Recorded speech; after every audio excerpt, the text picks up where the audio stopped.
You are listening to Stranger Than Fiction, Corruption and Crimes Against Humanity in the COVID Era, an audiobook by N.B. Austin.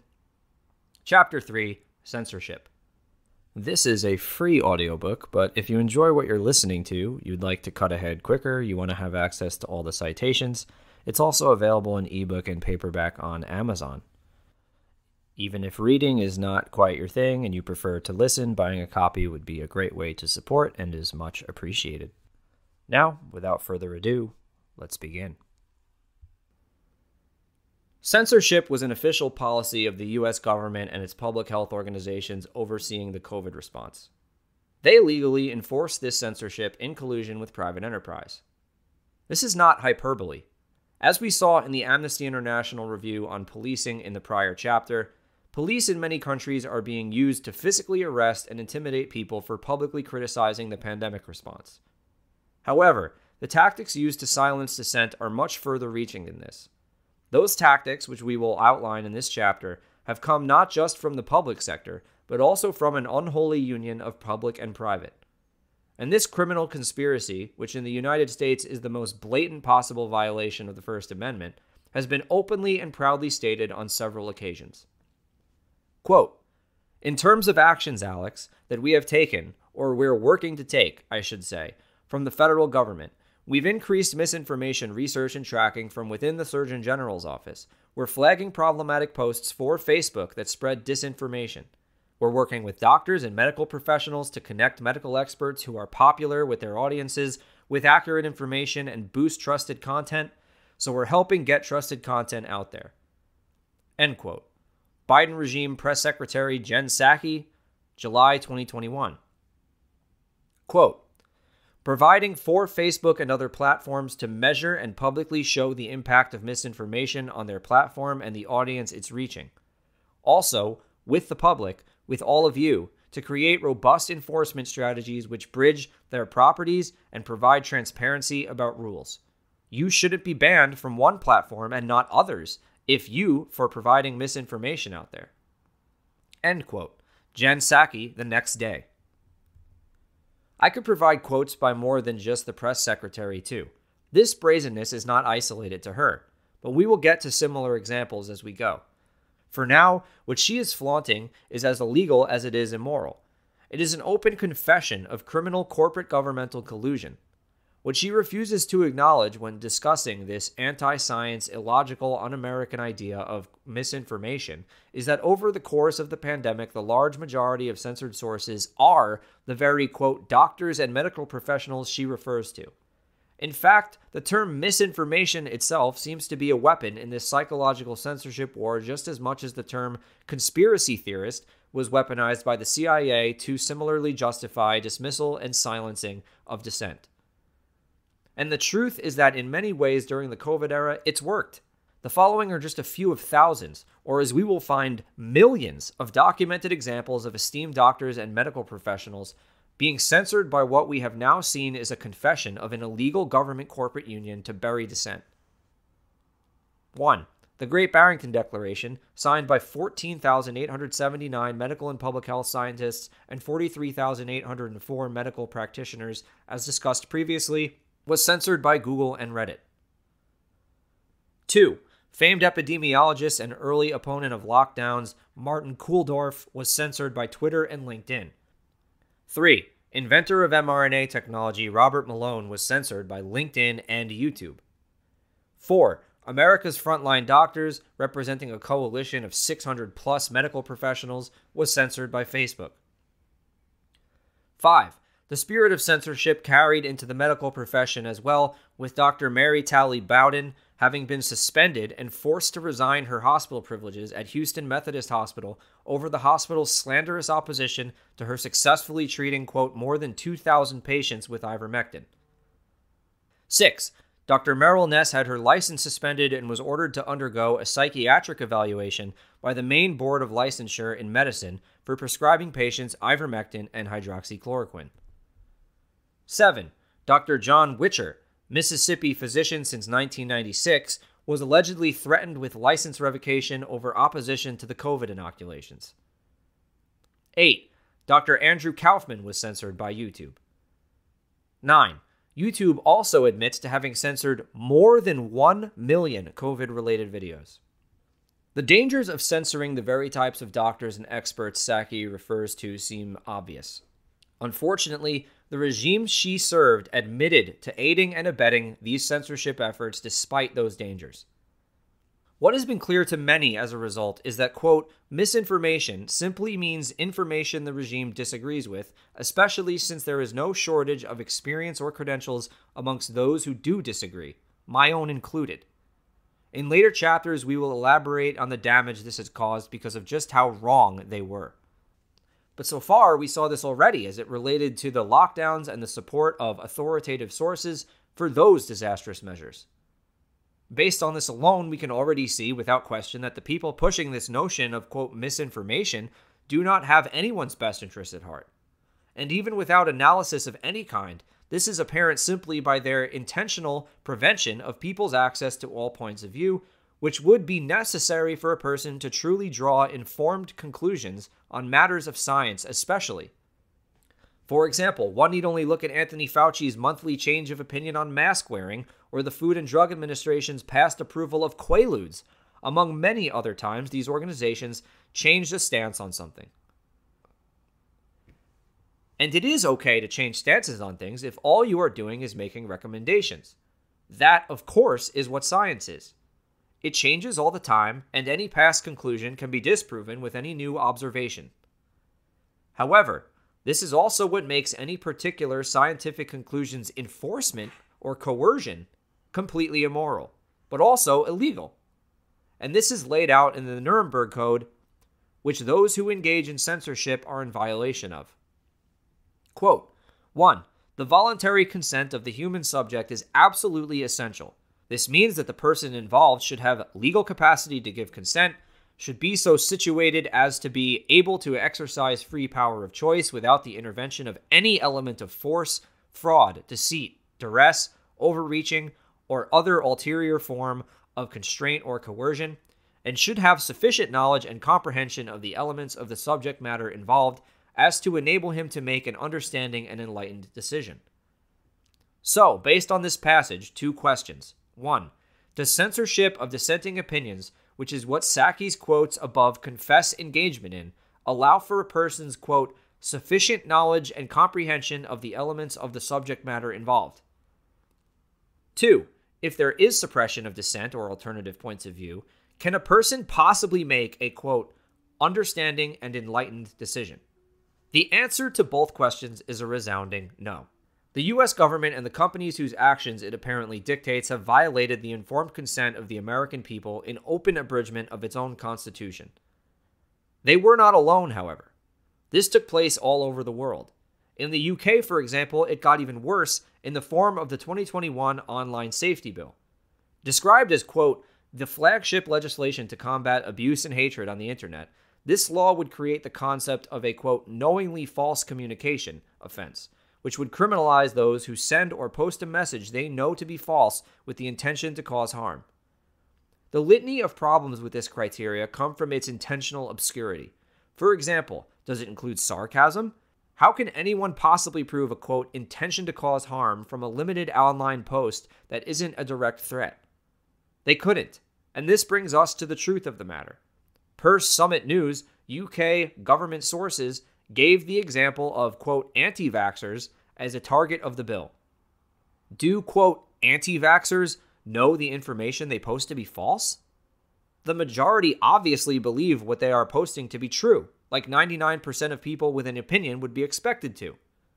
Also, who gets to decide what constitutes as, quote, false as the bill outlines? Is it the same, quote, experts who endorsed lockdowns at the expense of the entire world's health and well-being? We will see throughout this book that these, quote, experts were wrong and or lying the majority of the time.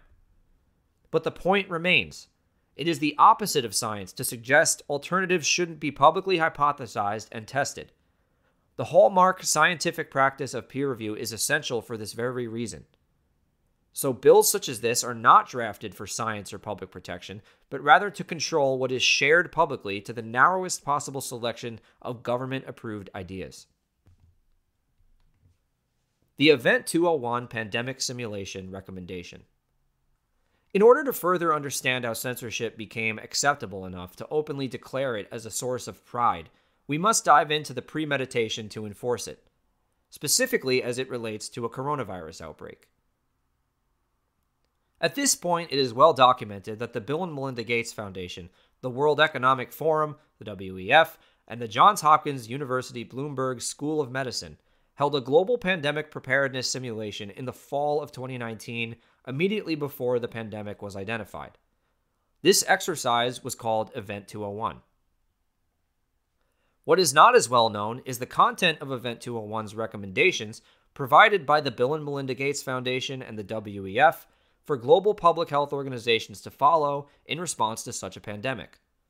These recommendations came as live participants in the simulation described, quote, conspiracy theories that are around the potential that pharmaceutical companies or the UN have released this virus for their own benefit, end quote. Another participant added that, quote, maybe it's time for us to showcase some cases where we are able to bring forward some bad actors and leave it before the courts to decide whether they have actually spread some fake news, end quote. One would wonder, based on these real statements given by actual people involved, whether this scenario was meant to simulate the North Korean government's response, given how illegal it would be in Western countries like the US to put someone before a court for, quote, fake news. Back to the recommendations, though, while each of the 7 total recommendations can be thoroughly dissected, the most important one we will focus on here is recommendation number 7. It reads as follows, quote, governments and the private sector should assign a greater priority to developing methods to combat misinformation and disinformation prior to the next pandemic response. Governments will need to partner with traditional and social media companies to research and develop nimble approaches to countering misinformation. This will require developing the ability to flood media with fast, accurate, consistent information. Public health authorities should work with private employers and trusted community leaders, such as faith leaders, to promulgate factual information to employees and citizens. Trusted, influential private sector employers should create the capacity to readily and reliably augment public messaging, manage rumors and misinformation, and amplify credible information to support emergency public communications.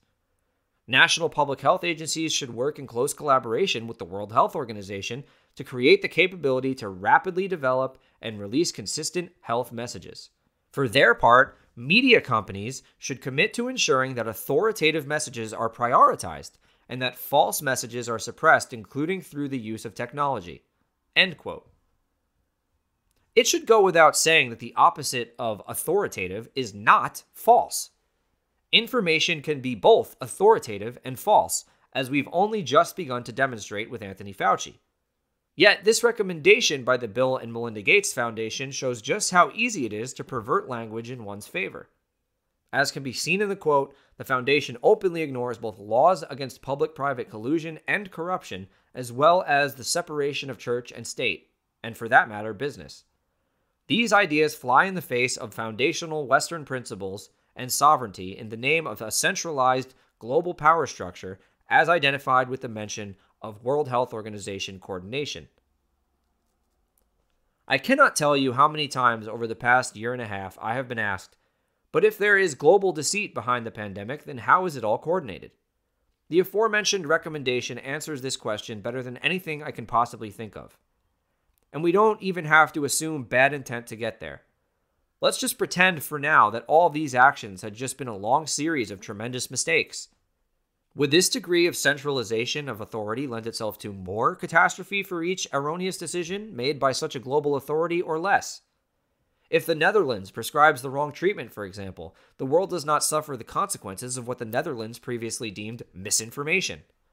If the WHO prescribes the wrong treatment, however, and the national public health agencies all work in close collaboration with it, as the recommendation suggests, the entire world absolutely suffers the consequences of every mistake made by this handful of people. Later chapters will make painfully clear what those consequences have been. Relevant questions now appear. Who are those handful of people responsible for the fate of the world's health and who are ultimately controlling what can or can't be said or amplified in the public square? Who elected them? Who do they represent? Whose interests do they serve? What are the consequences of their failures? I will not answer any of these questions with speculation, My goal in this book is to make no claims whatsoever as to the intent of any of the actors in this story. What I am presenting is strictly means, motive, and opportunity, all of which are present in the case of Event 201 and should be, at minimum, understood by people and businesses who pay any mind to the opinions of these groups. Besides the simulation itself being well known at this point, it is also known that the Bill and Melinda Gates Foundation is the largest funder of the WHO, contributing more to the organization's $4.84 billion biennial budget than any member state government. I will not get into the documented cases of past corruption by these groups here, though there are several, as this book is focused specifically on decisions made related to the COVID era. For more on the WHO, though, one can watch the cited documentary Trust Who, produced by Lillian Frank, and or the documentary Who is Bill Gates by James Corbett, for more on Gates' relationship with the WHO, the pharmaceutical industry, and even the media. The nature of these conflicts of interest are certainly relevant to what is occurring today, so the background is valuable. Fact-checking. The final issue we will address in this chapter is the brand new, completely dystopian concept of fact-checking. The decade of the 2010s could be characterized accurately as involving a war for the internet. During the time period, terms like fake news rose to great prominence, as the onset of social media resulted in a mass congestion of information and clashing opinions. Polarization and confusion amplified over this time period to an extent which would have made ex-CIA Director William Casey proud. But I digress. As confusion increased, so too did a demand for truth. However, the fact-checking blogs which resulted from this demand arguably made the problem significantly worse. A primary theme we have discussed in this chapter is the dangers of a centralization of information.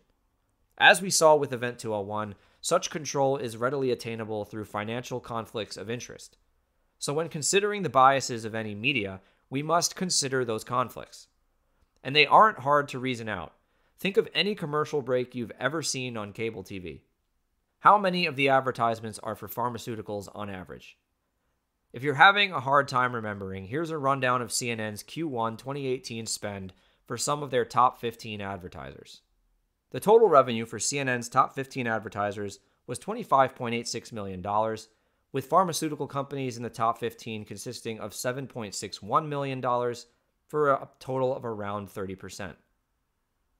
Now, consider you were an executive at a corporate media outlet like CNN. Would you risk nearly 30% of your organization's revenue stream and your job at the expense of your shareholders in order to break a story on those pharmaceutical companies and potentially sever ties? Maybe you think you would, but for most people this isn't the case. And this is just for ads. How about paid posts? The following is an actual paid Twitter post on behalf of Pfizer by CNBC, a network which also purports to have some degree of journalistic integrity. Quote, "After delivering the first COVID-19 vaccine, Pfizer is uniquely positioned to advance mRNA, which could be a breakthrough for other infectious diseases, genetic diseases, and cancer." End quote. And that's not all. Next, there's sponsorships of the corporate news show themselves.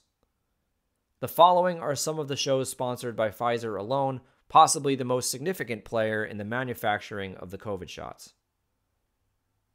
Good Morning America, CBS Health Watch, Anderson Cooper 360, ABC News Nightline, Making a Difference, CNN Tonight, Early Start, Erin Burnett Out Front, This Week with George Stephanopoulos, Meet the Press, CBS This Morning, and 60 Minutes. These same issues apply to an even greater degree as it relates to fact-checkers, which are just the newest perception-shifting instrument. An important question which arises from said instrument is, who will fact-check the fact-checkers?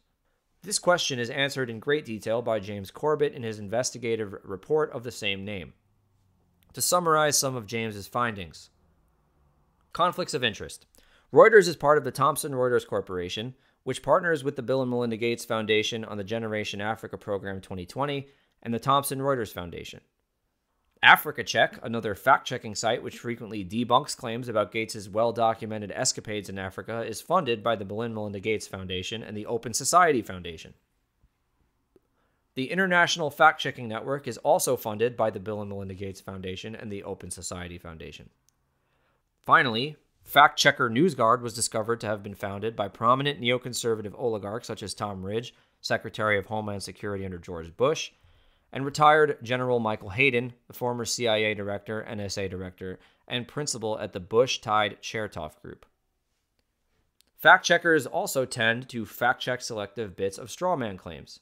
An example provided by Corbett is fact checks on whether Event 201 predicted the SARS-CoV-2 coronavirus pandemic, which is alleged to have broken out within weeks of the simulation event taking place.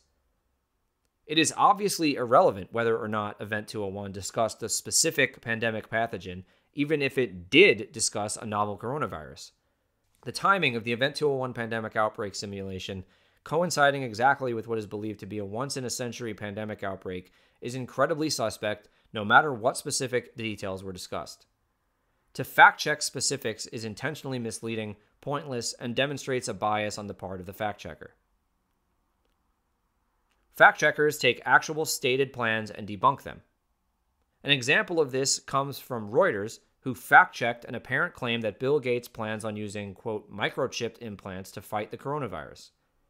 Again, the intention to deflect and gaslight those who question an actual statement Bill Gates made about implants and certificates related to vaccines is clear.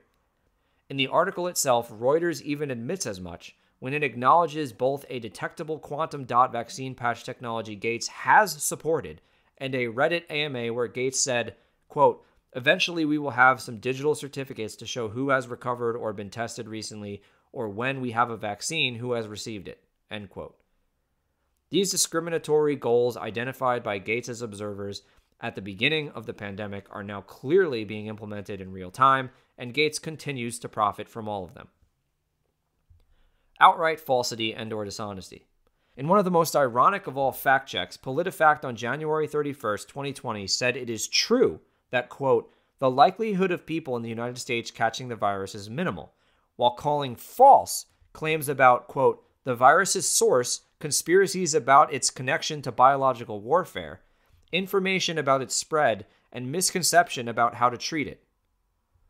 It is objectively impossible, based on the information available at the time, for PolitiFact to have known any of these things were true or false with any degree of certainty.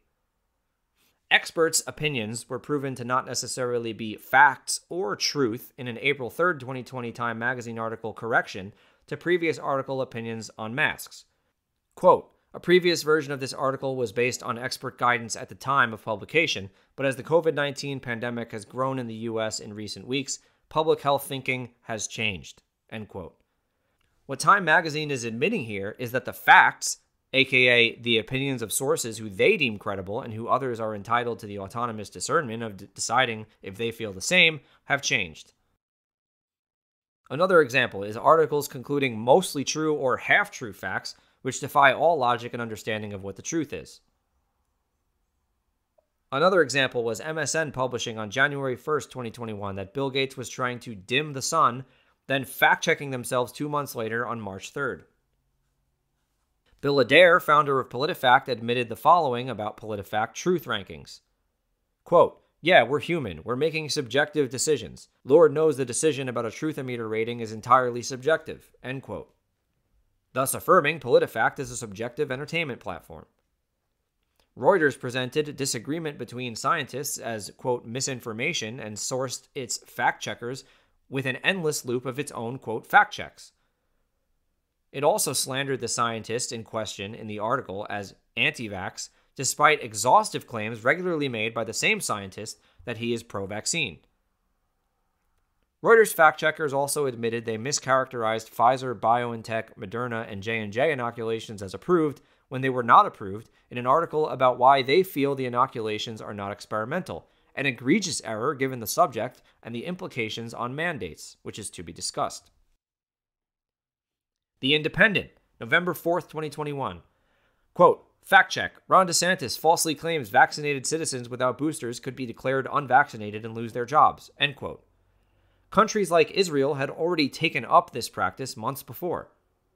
And it took less than 2 weeks for Anthony Fauci to prove the Independent's fact check absurd in the case of the U.S. as well. Quote, when we look back on this, we're going to see that boosters are essential for an optimal vaccine regimen, end quote. Demonstrating time and time again these are biased political bodies incapable of determining fact, the Washington Post in August 2021 also went after popular authoritarian target Ron DeSantis, claiming his description of COVID as seasonal was, quote, misleading, according to, quote, experts. By January of 2022, however, the Washington Post supported the previously, quote, misleading idea of seasonal COVID without any mention of how the aforementioned experts were wrong. These types of articles can be picked apart for days. The point of this chapter is not to do that, but to simply demonstrate how dissent is discredited in a lazy fashion by media lackeys as opposed to taking place in a scientific debate amongst experts. By December 2021, this was even admitted to by Facebook itself, which reportedly defended itself in court by claiming the fact-check labels it uses are protected opinion under the First Amendment. This is a strange defense, considering the company also represents itself as an open platform and therefore not subject to liability as a publisher of said opinions. But we've already established that the government freely admits to working with Facebook to violate the free speech of dissenters, so it cannot be expected at this point to enforce the law at the company's expense. At the expense of respect for the intelligence of the people these efforts shamelessly attempt to propagandize, the fact-checking continues. And the hilarious desperation of those involved was ever so evident in a January 2022 piece in Pointer titled "An Open Letter to YouTube CEO from the World's Fact-Checkers." I personally cannot even fathom the level of narcissism necessary for people to brand themselves the world's fact-checkers. But this is what we live with today. A group of people who, if they were not knowingly and intentionally pushing an agenda, would simply be considered a bunch of self-aggrandizing sociopaths who have become more of a laughingstock to the sane by the day. The thing of it is, however, that they are pushing an agenda. An analysis by Raheem Kassam on the organization behind this open letter revealed its member groups suffer from partisanship and transparency issues with an undisclosed amount of funding coming from Google. Editors and contributors were also hard or impossible to find any background on at all, with one fact-check cited doctor having no relevant online footprint whatsoever. Still, the fact-checks published by these front groups are used by the social media companies in a type of information laundering effort to push otherwise reprehensible ideas. One such example, which prompted Kassam's investigation, was when he was fact-checked on an article shared by Forbes, which in the spirit of censorship and dissent crushing, discussed the idea of using psychoactive drugs to, quote, make people more likely to adhere to social norms such as wearing masks and adhering to social distancing guidelines. The fact-checkers simply referred to the Forbes article having been revised and claimed the Forbes author didn't actually support the mass drugging of the population. However, this concept of morality pills was nonetheless a real proposition posited by a so-called bioethicist. Such things revealed the lengths to which COVID narrative supporters were willing to go to enforce their will during this time, which the fact-checkers' primary mission was to clearly cover for in any way possible. In summary, one would think we would want to hear from people who disagree. In order to make an informed decision, we would need to know why they have such a different opinion on a subject as important as what we put in our bodies. Science, of course, is simply a method of observation and experimentation, with conclusions drawn from said observation. So a time such as this would be the most important imaginable for a public debate on the methods and conclusions drawn. Instead, bloggers who receive funding from oligarchs slandered and spun dishonest narratives. These narratives were then used as a justification by officials for the exact purpose of preventing the full scientific debate in favor of pushing an agenda. The result was actual credentialed doctors having their opinions stifled by untouchable bureaucrats, and the cost, which we will tally in great detail in the next few chapters, of that stifling has and will continue to devastate human health well into the future.